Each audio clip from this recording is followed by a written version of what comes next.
Bueno amigos, pues nos encontramos en San Andrés y Sauces, en el mirador de Llano Clara. Aquí detrás de nosotros, pues está el sendero que llega al mirador de las Barandas, uno de los puntos importantes para ver pues todo lo que es el barranco de los Tilos, una zona boscosa magnífica de nuestra isla. Están viendo imágenes de ello y donde se produce bastante agua. Problema que tenemos últimamente, sobre todo en el oeste de nuestra isla, con una sequía importante que está afectando incluso ya con reducciones de las dulas en muchos de los plataneros. También no solo en la isla de La Palma, también en la isla de Tenerife, en el sur de Tenerife también se están produciendo pues esas reducciones de agua. Pero estamos en este momento hablando con Domingo Martín, sabéis que es el presidente de Asprocan, y con él queremos conocer un poco cómo está el momento de la comercialización y también de las negociaciones de Europa. A empezar hablando de Europa porque hay una buena noticia. Hay una buena noticia y es que en principio la Comisión pues no va a ejecutar esa bajada del arancel. Vamos a saludarlo y que él nos explique un poquito más sobre este tema. Domingo, buenos días. Hola, buenos días. ¿Qué ha pasado con la Comisión? Bueno, hay una nueva noticia que en principio la Comisión se muestra reacia a abrir el debate de la bajada de aranceles con los países sudamericanos que estaban pidiendo una bajada de los 75 euros por tonelada que rigen en la actualidad y que consideramos desde el sector productor que ya es una barrera que no se puede bajar porque es prácticamente una desprotección total del sector productor comunitario, ¿no?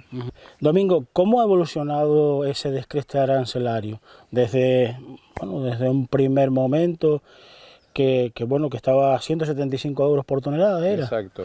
Hasta el año 2006 se mantuvo en unos niveles, digamos, aceptables de protección. A partir de ese momento comienzan un nuevo acuerdo de solo tarifa con respecto a las producciones exteriores a Europa, es decir, que la única protección exterior era fijar únicamente una tarifa y no regular volúmenes como ocurría anteriormente, y eso ha dado lugar a que además por continuas negociaciones bilaterales entre diferentes países latinoamericanos, el descreste ha ido ocurriendo continuamente por esas negociaciones de intereses diferentes a los de sectores productores. El descreste ha ocurrido desde los 176 euros por tonelada hasta llegar al 2020, que llegará a los 75 euros por tonelada. Ya eso prácticamente es una desprotección total del sector y consideramos que no puede ya seguir bajando. Entre otras cosas lo demuestra el que la cuota de penetración de las bananas en Europa crecen y crecen en las producciones que vienen de América, y el resto de producciones nos estancamos o bajamos como cuota de mercado. Para ellos 75 euros por tonelada no es nada. No es absolutamente nada, y lo que demuestra que no les ha limitado es precisamente el incremento continuo de la cuota de su cuota de mercado en Europa, ¿no? Pensar que las relaciones de comercio internacional se mantienen permanentemente. Siempre tenemos que estar despiertos que eso se abrirá en cualquier momento, antes o después, y siempre deberemos estar a las expectativas de no permitir que eso se vuelva a abrir, porque ya sería una desprotección total del sector platanero europeo. Hay pendiente una reunión con los ministerios o representantes de los tres ministerios, España, Francia y Portugal, que se ha ido dilatando por cuestiones electorales y pues está sobre la mesa, ¿no? Bueno, el comité mixto que se creó el año pasado precisamente en Tenerife para digamos que defender conjuntamente con los gobiernos nacionales, regionales y los productores europeos de Francia, Portugal y España, se iba a poner a trabajar sobre este aspecto de la petición de Ecuador de bajada de arancel. Iba a haber una reunión precisamente en mayo en Lisboa, y ha quedado suspendida hasta que se concreten exactamente la petición de estos países, porque realmente no se ha concretado, y esperemos que no termine de concretarse ni que la Comisión, como digamos, ni siquiera lo contemple, ¿no? Si te parece, dejamos Europa por ahora hasta que tengamos más noticias y que en este caso el Parlamento, comience a gobernar. Y nos vamos a la comercialización, un momento en que la marca está bastante alta y eso conlleva unos precios pues bajos. A los agricultores no nos gusta. Todo el mundo sabe, todo el mundo que se ha dedicado al cultivo del plátano sabe que hay periodos en los cuales se puede vender mejor que en otros y está claro que los periodos comprendidos entre septiembre y marzo son los más propicios para enviar plátanos al mercado porque es cuando menos competencia hay y es cuando las temperaturas son más adecuadas para el consumo de plátanos en nuestros mercados de destino. Entonces, todo productor ha de tratar de producir en esa época. Eso no quiere decir que los precios vayan a ser buenos en esa época, sino que van a ser probablemente más buenos que fuera de esa época. ¿Qué ocurre? Como muchos agricultores quizá no regulen para producir en esa época y lo podrían hacer porque tienen una orientación de sus explotaciones, unas zonas de producción que sí permiten dirigir un poco la producción a esa época, se da lugar a que se produzca mucho a partir de lo que sería ya una primavera tardía, mayo, y luego verano, junio, julio y agosto, y el producir muchas cantidades en esa época es indefendible. ¿Por qué? Primero, porque tenemos las bananas siempre permanentemente quitándonos una cuota de mercado por sus precios bajos y su gran presentación externa, ¿no? Pero fundamentalmente por sus precios bajos.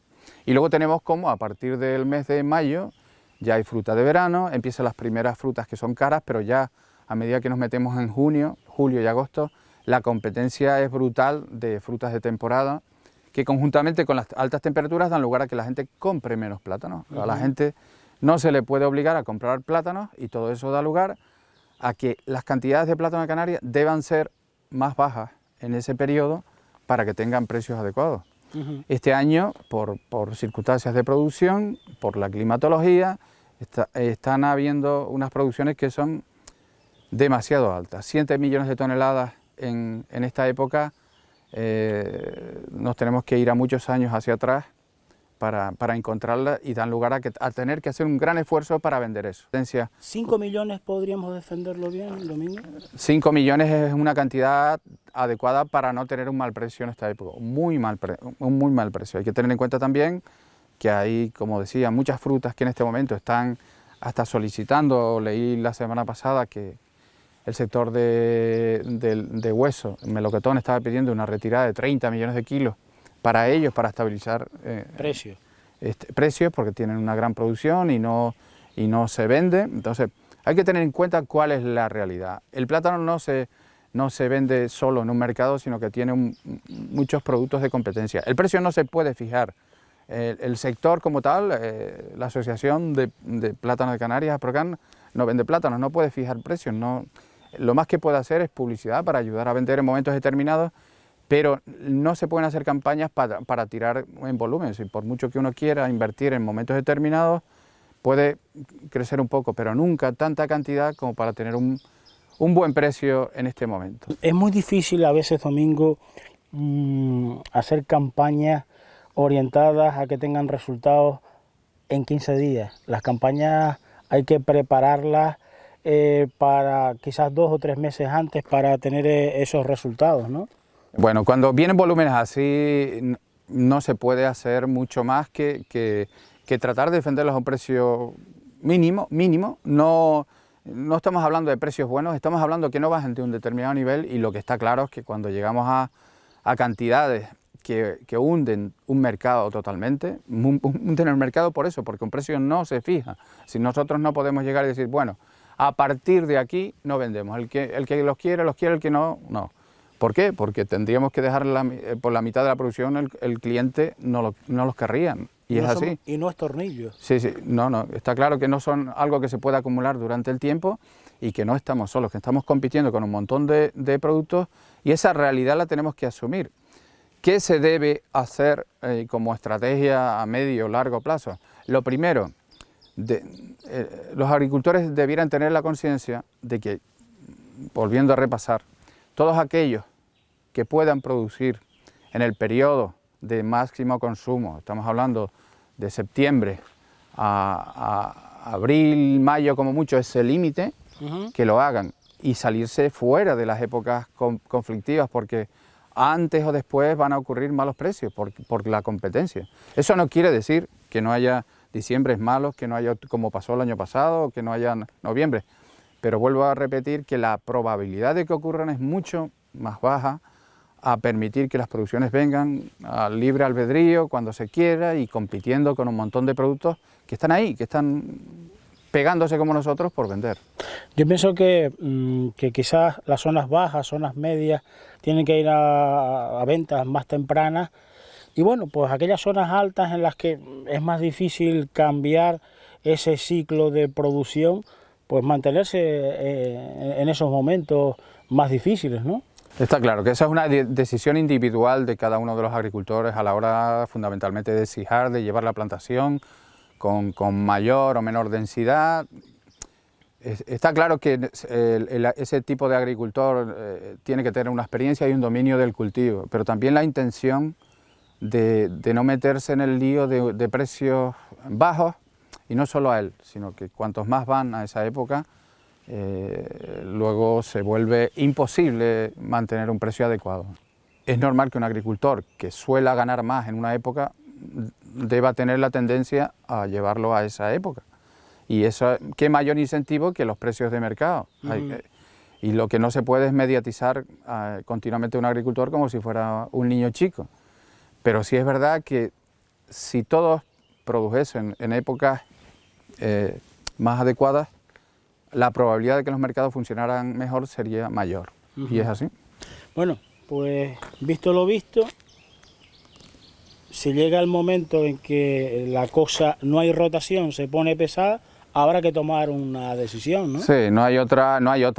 Cuando las cantidades son demasiado grandes para que un mercado dé un precio mínimo, no hay otra solución que no enviarlo al mercado, porque si no es mucho mayor. El daño que se hace cuando los niveles de producción saturan totalmente los puntos de venta es muy grande en precios, en imagen de producto, porque al final terminará mucho producto dando vueltas, vendiéndose muy barato en los mercados y eso le hace perder imagen en general a todo el plátano de Canarias. Pues Domingo, visto la situación, la gente que está en la Plaza Güell, en Santa Cruz, o en Las Galletas, o en el kiosco de los Llanos dirán, pues tienen que tomar soluciones. Pues buscar más mercados exteriores, vender en todos los puntos y en hasta las pedanías que dice que no llega. Tenemos que actuar contra esa competencia cada vez con imagen. Tenemos las inversiones en comunicación, ya vengo repitiendo que debemos duplicarlas precisamente para informar más a los consumidores sobre nuestro producto con respecto a nuestros competidores. Eso es lo primero. Pero son campañas permanentes de todo el año, no son puntuales. Hay que pensar también que nuestra cuota de mercado, el mercado nacional, es de un 60 a un 70%. ¿Qué quiere decir? Que no tenemos producción normalmente para nuestro mercado tradicional. Abrir mercados exteriores permanentemente tiene un cierto riesgo. Primero económico, porque en muchos periodos del año el precio está muy por debajo, en otros países, muy por debajo de España. Y luego que tampoco podemos enviar grandes cantidades todo el año hacia afuera porque dejaríamos desabastecido a nuestro mercado tradicional, agravando el problema del futuro. ¿Qué intentamos hacer? Intentamos buscar mercados que respondan puntualmente a momentos determinados. Hasta el momento no hemos encontrado clientes en esos mercados para responder a eso, lo seguimos intentando, pero no resuelven de momento el problema de tener sobreproducciones en momentos determinados en nuestros mercados, con lo cual no hay más remedio que limitar esas cantidades. Entonces, ¿qué hacer? Lo primero, desde la producción habría que intentar, y esto es una decisión personal de cada agricultor, tratar de llevar la máxima producción a los periodos en que se vende más la fruta, en que no tenemos tanta competencia, y que a partir de mayo digamos que muchas zonas de Canarias dejaran ya de cortar fruta y empezar, sí, en lo que les correspondería, digamos, en la segunda quincena de agosto, esas zonas más de costa, más cálidas, y dejarían libre el verano a quienes no pueden escapar de él por tener unas producciones más frías. Entonces, eso ayudaría bastante a llevar un mercado. No quiere decir que lo resolvería, pero sí ayudaría bastante. Pasada eso y con más marketing, pues no hay más remedio que cuando puntualmente ocurra un problema, cortar de raíz quitando esa cantidad del mercado nacional. ¿A un mercado exterior? Bien. ¿Que no está el mercado exterior? Pues no hay más remedio que tomar una medida pues, de no enviar a nuestro mercado, porque si no, la situación de precios se va a complicar durante un largo periodo, no solamente en el momento que ocurre esa saturación, sino que va a arrastrar durante meses a los precios. En estas próximas semanas tenemos nosotros una actividad de promoción puntual, entregamos plátanos en metros de Madrid y Barcelona de manera gratuita a muchos consumidores. Eso no deja, y es eso, la labor de promoción. Pero hay que tener en cuenta que esas labores y Banco Alimentos no son suficientes. A veces pueden sobrar en un mercado 1 millón de kilos a la semana. Y los bancos de alimentos apenas tienen capacidad para 100, 200 kilos, 200.000 kilos por semana como mucho. Con lo cual vemos que no es suficiente. Tenemos que aplicar muchas medidas, pero la primera estructural es que la gente debiera evitar en lo posible producir en determinadas épocas. Yo le voy a hacer una pregunta porque el otro día escuché en radio que el año pasado los buenos precios se debían a la creación de un nuevo empaquetado, a la presencia de una plataforma, que cada año habría que, pues me imagino que cada año habría en este caso pues que crear una plataforma nueva, un nuevo empaquetado para que se sigan dando esas condiciones. ¿Cómo ve usted eso? ¿Qué quiere que le diga? La única causa de por qué los precios fueron altos el año pasado es porque las cantidades de plátano de Canarias fueron muy bajas a partir del mes de marzo y eso da lugar a tensiones en la demanda que dan lugar a los precios. Y no a ninguna otra causa de nadie externo, ni político, ni por creación de entidades o empresas. ¿No? Eso se da cuenta cualquiera. Es decir, fue la poca cantidad de plátano canario producido a partir de marzo, cosa que no ocurría históricamente, tan baja, porque se adelantó mucho la producción al invierno. El año anterior, por climatología, dio lugar a que en invierno se empezara a cosechar mucha producción que debiera ser más tardía. Eso dio lugar a que luego quedase despejado el mercado. ¿Qué pasa? Este año está ocurriendo un poco lo contrario, pero que nadie crea que ese tipo de actividades dé lugar a un incremento de precios, el que nazcan nuevas empresas en Canarias. Eso es un desatino. Es decir, no hay nada peor en este momento que seguir dividiendo más a un sector tremendamente dividido, ¿no? Yo quisiera por último terminar preguntando por el tema del agua, Domingo, porque nos afecta bastante. Comenzábamos esta entrevista hablando de la sequía. Es una espada de Damocles en el agricultor y sobre todo porque cada vez se incrementan más los precios, se reducen la cantidad de agua por dula. La iniciativa privada está cansada de poner dinero para hacer pozos, galerías, mantener lo que había. Esa mesa de la sequía, por ejemplo, en la isla de La Palma, se está reuniendo hace 4 años, pero no toma soluciones para terminar muchas veces de reconducir el agua y llevarla a los sitios que son necesarios. Sí, está claro que La Palma es una isla acostumbrada a tener agua y eso también tiene una lectura negativa, que cuando las cosas se pueden poner muy mal, igual nos coge no preparados para ello, ¿no? Se están estudiando desaladoras para La Palma, puede que sea lo necesario, por lo menos para tenerlo ahí preparado para un año, para un mal año. Los consumos urbanos o el aprovechamiento también de aguas urbanas para riego en jardinería sería positivo, en el sentido que hay una serie de recursos que se desviarían a otros fines y no se tiraría del agua que se pueda o que se debe utilizar en riego. Está claro que hay que prepararse para el caso peor. Y dado cómo va lo del cambio climático, que nadie pensó que fuera tan rápido, parece muy precavido la medida de tener alguna desaladora en La Palma en este momento, aunque solo fuera para años puntuales. Está claro que el cambio climático conllevará, por una parte para Canarias, una mayor producción de las producciones tropicales. Eso al plátano como tal le vendrá bien, porque puede ser una causa también, porque en los últimos 5 años ha habido por lo menos 2 que son con unas producciones de récord. También puede conllevar fenómenos adversos peores que antes. Está claro que en cualquier momento los ciclones tropicales aparecerán por aquí y tendrán un efecto probablemente como no lo tuvo el Delta en aquel momento, pero tenemos que estar con los dos. Es decir, mayor producción por tropicalización y riesgos mayores también en general. Y con eso tenemos que lidiar, no hay otra cosa sino anteponerse, proyectar antes qué es lo que puede pasar, prevenirlo y no hay más, sino estar siempre preparado para mayores plagas. Hay que estar previniendo siempre que no entren en Canarias las plagas que tienen de hongos en los países tropicales y de bacterias, que pueden acabar con las producciones mundiales y Canarias también. Por eso hay que estar siempre ahí preparados, pero la climatología es un amigo adverso para esas plagas, adverso para nosotros, y que tenemos que estar continuamente considerando que eso puede ocurrir. Gracias por este ratito y seguiremos hablando. Ya veo que tiene prisa, que se quiere largar. No va a caminar, ninguno. va a subir por aquí por la... No, lo que el sol está aquí que Hombre. martiriza.